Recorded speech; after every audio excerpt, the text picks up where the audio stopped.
नमस्कार, आप देख रहे हैं जी न्यूज। आपके साथ हूं मैं रूबिका लियाकत। 7:30 बज चुके हैं। अमूमन आपको हम न्यूज 100 दिखाते हैं, लेकिन अब से कुछ ही देर में काशी विद्यापीठ पहुंचने वाले हैं प्रधानमंत्री नरेंद्र मोदी। कुछ ही मिनट, ये देखिए, पहुंच चुके हैं।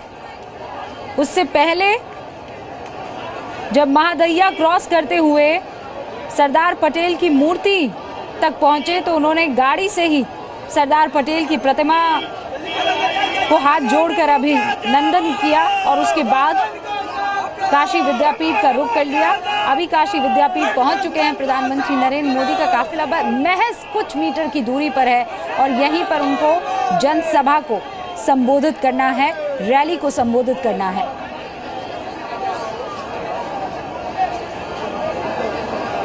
इससे पहले 3:30 बजे इस रोड शो की शुरुआत होनी थी, इसे पोस्टपोन किया गया। 4:30 बजे ये रोड शो शुरू हुआ पांड्या चौराहा से और अब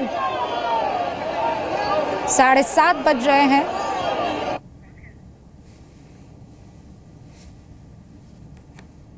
ये आप देखिए, यहां से महज कुछ ही मीटर की दूरी पर है काशी विद्यापीठ, जहां पर रैली को संबोधित करना है प्रधानमंत्री नरेंद्र मोदी को।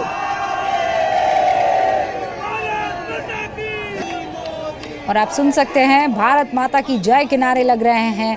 कमोबेश यही आलम पूरे रोड शो के बीच रहा है, पूरे रोड शो के दरमियान रहा है, जब प्रधानमंत्री नरेंद्र मोदी हाथ उठाकर सबका अभिवादन स्वीकार कर रहे थे, सबका अभिवादन कर भी रहे थे। जिन जिन इलाकों से प्रधानमंत्री नरेंद्र मोदी आज गुजरे हैं, वहां पर लोग मोदी मोदी के नारे लगा रहे थे। अब सवाल यही है कि क्या ये भीड़ वोटों में तब्दील होती है, क्योंकि प्रधानमंत्री नरेंद्र मोदी यही कह रहे हैं कि जो अपार प्यार और समर्थन मुझे मिला है बनारस से 2014 में, वही एक बार फिर से 2017 में देखने को मिले। बहरहाल अब एक कल की दिलचस्प तस्वीर आपको दिखानी है। ये देखिए, प्रधानमंत्री नरेंद्र मोदी, हालांकि बीजेपी की तरफ से कह दिया गया है कि ये रोड शो नहीं था, दर्शन के लिए प्रधानमंत्री नरेंद्र मोदी जा रहे थे, काल भैरव के भी और काशी विश्वनाथ के भी। लेकिन बहरहाल ये देखिए, फूल और माला फेंके जा रहे थे प्रधानमंत्री नरेंद्र मोदी की तरफ और एक शॉल भी किसी ने उनकी तरफ पहुंचाई। और कहा जा रहा है कि एक मुस्लिम समर्थक था जिसने प्रधानमंत्री नरेंद्र मोदी को ये शॉल दी।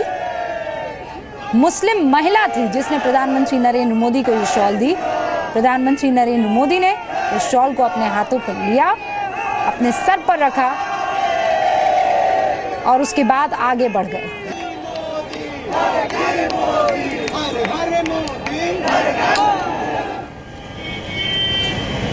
और अब ये ताजा तस्वीरें हैं। लोग इंतजार कर रहे हैं प्रधानमंत्री नरेंद्र मोदी का, क्योंकि यहीं पर प्रधानमंत्री नरेंद्र मोदी को, यहाँ से कुछ ही दूरी पर है, कुछ ही कदमों की दूरी पर है जहाँ पर प्रधानमंत्री नरेंद्र मोदी को रैली को संबोधित करना है। पर आप समझिए, चूंकि बहुत भीड़ है, जन सैलाब है, गाड़ियाँ अपनी अपनी जगह पार्क होगी और उसके बाद क्योंकि देश के प्रधानमंत्री हैं, पूरे सुरक्षा कवच के बीच प्रधानमंत्री नरेंद्र मोदी पोडियम पर, स्टेज पर पहुंचेंगे। लोग सुनने के लिए, प्रधानमंत्री नरेंद्र मोदी को देखने के लिए पहुंच रहे हैं। कई लोग तो इस काफिले के साथ शुरू से ही जुड़े हुए हैं और कई ऐसे हैं जो अब जुड़ रहे हैं।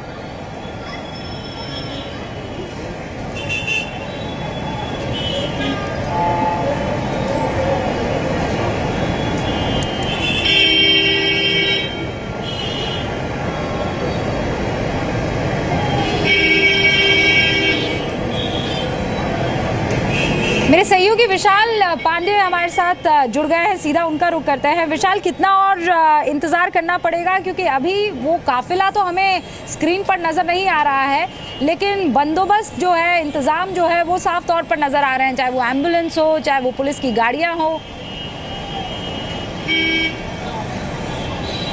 देखिए रूबिका, आपसे थोड़ी देर पहले ही प्रधानमंत्री नरेंद्र मोदी इसी मलदहिया चौराहे से आगे बढ़े हैं और यहाँ से 5 से 10 मिनट की दूरी है काशी विद्यापीठ की, जहां पर उम्मीद ये लगाई जा रही है कि 10 मिनट में प्रधानमंत्री नरेंद्र मोदी पहुंच सकते हैं। वहां पर उन्हें परिवर्तन सभा को संबोधित करना है, जो परिवर्तन रैली बीजेपी ने रखी है काशी विद्यापीठ में। अब से 5 से 10 मिनट बाद प्रधानमंत्री नरेंद्र मोदी जनसभा स्थल पर पहुंच जाएंगे।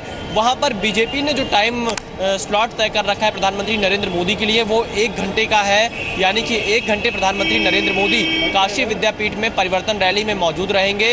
हम आपको पीछे दिखाएंगे, आप ये जो बिल्डिंग हमारे पीछे देख पा रही होंगी, यही काशी विद्यापीठ की बिल्डिंग है, लेकिन थोड़ा घुमाकर प्रधानमंत्री नरेंद्र मोदी को रोड शो की वजह से लेकर जाया जा रहा है। उम्मीद यही लगाई जा रही है कि 5 से 10 मिनट में प्रधानमंत्री काशी विद्यापीठ पहुंच जाएंगे, जहां पर जनसभा को संबोधित करेंगे और इसके बाद फिर DLW गेस्ट हाउस के लिए निकल जाएंगे, जहां पर बुद्धिजीवी वर्ग के कुछ लोगों के साथ चाय पर चर्चा करेंगे और बनारस में ही आज रात प्रधानमंत्री रात्रि विश्राम करेंगे। रूबिका।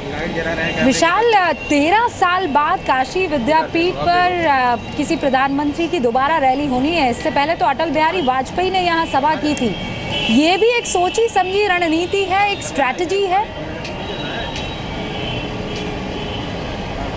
बिल्कुल, देखिए प्रधानमंत्री के जितने भी कार्यक्रम तय किए गए हैं वो बिल्कुल एक रणनीतिक तौर पर बनारस में तय किए गए हैं, चाहे काशी विद्यापीठ हो, इसके अलावा कल जैसे काशी विश्वनाथ मंदिर गए, फिर काल भैरव बाबा मंदिर पे गए, जहां पहली बार प्रधानमंत्री पहुंचे हैं नरेंद्र मोदी। तो कुछ ऐसे सिंबॉलिक और जहां पर जाने से एक शहर में मैसेज जा सके बनारस में, ऐसे कार्यक्रम प्रधानमंत्री नरेंद्र मोदी के तय किए गए, क्योंकि काशी विद्यापीठ अपने आप में यहाँ का एक जाना माना विद्यापीठ है, जहाँ पर काफ़ी तादाद में बच्चे पढ़ते हैं और यहाँ पर एक अलग माहौल होता है पढ़ाई का। तो कुल मिलाकर काशी विद्यापीठ से अपने वोटर्स पर एक खास प्रभाव डालने के लिए बीजेपी ने प्रधानमंत्री नरेंद्र मोदी की रैली काशी विद्यापीठ में ही तय की है, क्योंकि यहाँ से एक मैसेज जाता है। दूसरी चीज़, जब नरेंद्र मोदी ने आज रोड शो की शुरुआत की थी तो वहाँ पे मुंशी प्रेमचंद की प्रतिमा थी, और जहाँ पर अभी काशी विद्यापीठ के पास पहुँचे तो यहाँ सरदार वल्लभ भाई पटेल की प्रतिमा लगी हुई है, और यहाँ पर हाथ जोड़कर उनको नमस्कार करते हुए प्रधानमंत्री नरेंद्र मोदी काशी विद्यापीठ के लिए आगे बढ़े।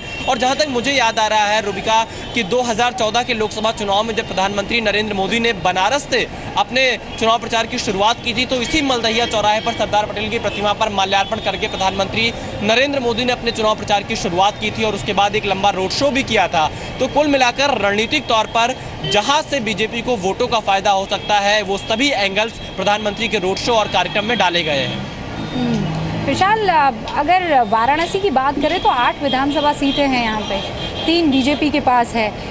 क्या प्रधानमंत्री नरेंद्र मोदी की ये भी स्ट्रैटेजी है और यही वजह है कि उन्होंने पूरी की पूरी ताकत देश का प्रधानमंत्री होने के नाते यहाँ पर डाल दी है कि मैं यहाँ का लड़का हूँ, चाहे मेरी तुलना बार बार बाहर ही की जा रही है और यहाँ के यूपी के लड़कों से की जा रही है, तो ये आखिरी चरण में पूरी ताकत यही बताने के लिए है कि मैं यहाँ का हूँ।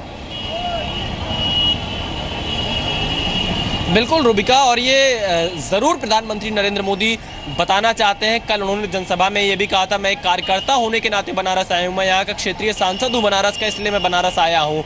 तो एक अपना लोकल टच ज़रूर प्रधानमंत्री देना चाहते हैं बनारस में, क्योंकि 8 विधानसभा बनारस की बहुत महत्वपूर्ण है बीजेपी के लिए, क्योंकि पिछले कई दिनों में काफ़ी उतार चढ़ाव बीजेपी में बनारस स्तर पे देखे गए हैं। चाहे उनके बड़े नेता नाराज़ हुए हों या कई लोगों को टिकट नहीं मिला, उनकी नाराज़गी हुई है, भले कई लोग निर्दलीय चुनाव लड़ रहे हैं। तो ऐसे में प्रधानमंत्री नरेंद्र मोदी के लिए अपने संसदीय क्षेत्र में आने वाली 5 विधानसभा सीटें जीतना तो बिल्कुल ज़रूरी माना जा रहा है बीजेपी की तरफ से। और दूसरी जो 3 विधानसभा संसदीय क्षेत्र के बाहर की हैं लेकिन बनारस जिले में आती हैं, उन पर भी बीजेपी का फोकस है। तो कुल मिलाकर बीजेपी प्रधानमंत्री नरेंद्र मोदी के संसदीय क्षेत्र में क्लीन स्वीप करना चाहती है, लेकिन उसकी राह आसान नहीं थी। इसीलिए प्रधानमंत्री नरेंद्र मोदी ने यहाँ पर एक के बाद एक कई कार्यक्रम किए। कल यहाँ पर दिन भर उन्होंने बिताया, उसके बाद शाम को जनसभा की, आज रोड शो कर रहे हैं, रात में बनारस रुक रहे हैं, कल बनारस में रहेंगे प्रधानमंत्री। तो ये जरूर देखा जा सकता है कि पूरी की पूरी ताकत बनारस पे लगाई जा रही, क्योंकि बनारस के जो नतीजे होंगे उसका मैसेज पूरे देश में जाएगा, उसका असर 2019 के चुनाव में पड़ेगा। तो इसलिए बनारस पर प्रधानमंत्री नरेंद्र मोदी का पूरा फोकस इस वक्त है। रूबिका, खबर तो ये भी मिल रही है कि जिन जिन इलाकों से प्रधानमंत्री नरेंद्र मोदी विशाल गुजरे हैं, उन्होंने ये भी, या उनकी टीम या प्रधानमंत्री नरेंद्र मोदी खुद वो इलाके चुने जहाँ पे मुस्लिम बहुल इलाका जिसे कह सकते हैं, वहाँ से निकले, वहाँ भी अपार प्यार उनको मिला है। अब सवाल ये अलग हो सकता है कि वो प्यार वोटों में कितना तब्दील होता है, वो भी स्ट्रैटेजी का एक हिस्सा रह सकता है। लेकिन क्या उत्सुकता आपको लोगों में देखने को मिली है, क्योंकि आप तो वहाँ ग्राउंड जीरो पर रहे हैं, चाहे वो किसी भी समाज का आदमी रहा हो, बीजेपी कार्यकर्ता अलग है, लेकिन जो आम लोग हैं वो इस रोड शो को किस तरीके से देख रहे हैं? देखिए रूबिका जी, आज हमने आम लोगों से काफ़ी बातचीत की और हमने सिर्फ यही पूछा कि आखिर उन्हें इस रोड शो से क्या लग रहा है, क्या माहौल बनारस में दिखाई पड़ रहा है। देखिए, प्रधानमंत्री नरेंद्र मोदी का बनारस में क्रेज़ है, लोग उनको आज भी पसंद कर रहे हैं, उन्होंने जो भी काम किए बनारस में उसकी तारीफ कर रहे हैं। लेकिन बीजेपी की जो स्थानीय यूनिट बनारस में है उसको लेकर नाराज़गी भी यहाँ पर देखने को मिली, पर उस नाराज़गी को लेकर जो एक माहौल बना था उसे प्रधानमंत्री ने ज़रूर बदलने की कोशिश की और कल से लेकर आज तक जब हमने लोगों से बात की तो काफ़ी लोगों के मूड में परिवर्तन देखने को मिला प्रधानमंत्री के रोड शो के माध्यम से। क्योंकि एक चीज़ यहाँ पर बहुत बड़ी है कि लोगों के मन में यह है कि बनारस जो सांसद हैं वो देश के प्रधानमंत्री हैं, तो इसलिए प्रधानमंत्री नरेंद्र मोदी को लेकर यहाँ के लोगों के अंदर काफ़ी उत्सुकता है, काफ़ी उत्साह हमें देखने को मिला।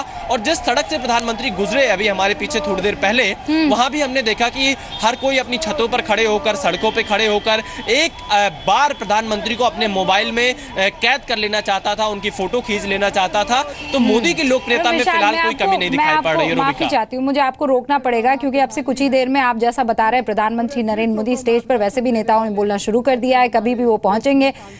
हम लाइव प्रधानमंत्री नरेंद्र मोदी की वो रैली आपको दिखाने वाले हैं।